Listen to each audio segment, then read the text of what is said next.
Welcome to another episode of WTF. Today we have Wall Street Kid by Softful for the NES. Now there isn't much to say really about this game.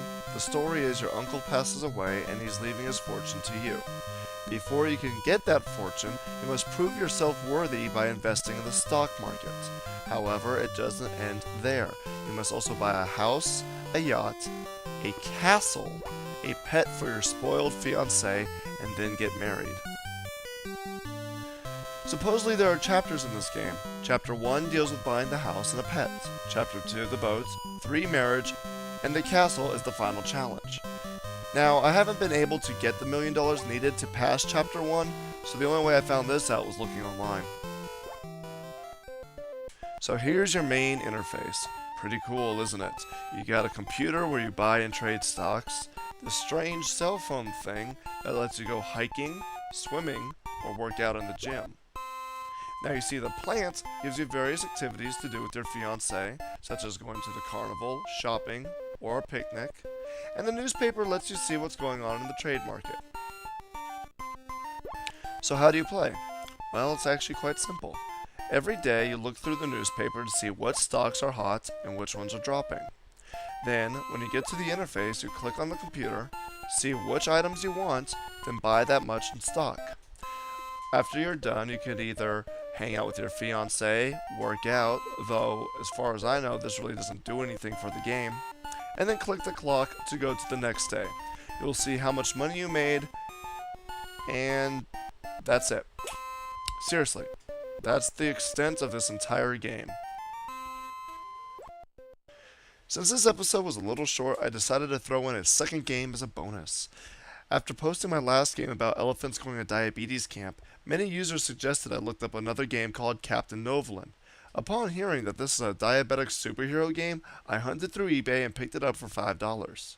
So, for all of you who supported my last video, I present to you Captain Novolin for the SNES. Now, the storyline for Captain Novolin is rather interesting. Apparently, aliens have landed up on Mount Way Up There, our original, and are under the command of their leader, Blubberman. Because remember, you cannot trust fat people. They are disguised as sugary sweets and kidnap the mayor. From what the game tells you, the mayor is the only person on Earth who has a 48-hour supply of diabetes medicine, and the entire world is at risk because apparently he is the only one who can distribute it. Makes total sense, right? So it's up to you, Captain Novolin, to save the mayor. Before you do, you must remember everything your doctors have ever told you about diabetes.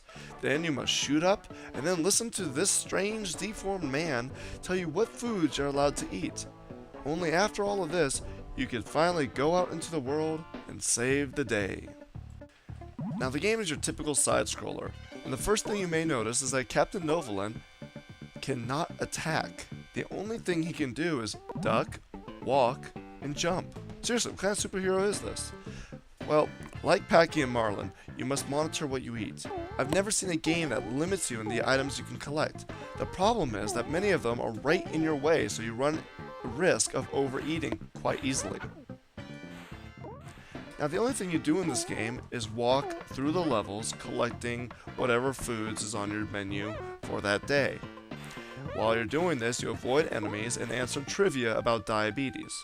However, there are some interesting side characters you'll meet along the way. Take the sailor for example. He wants to not only give you a boat to help you out, but also give you the very shoes that he's wearing.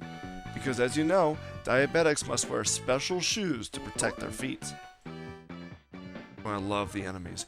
We have bouncing donuts, licorice twists, ice cream sundaes in boats, beer bottles, angry boxes of sugar, pissed off candy bars, and mutated soda. Now remember, you cannot kill them. All you can do is time your jumps to avoid them, which is unfortunately easier said than done.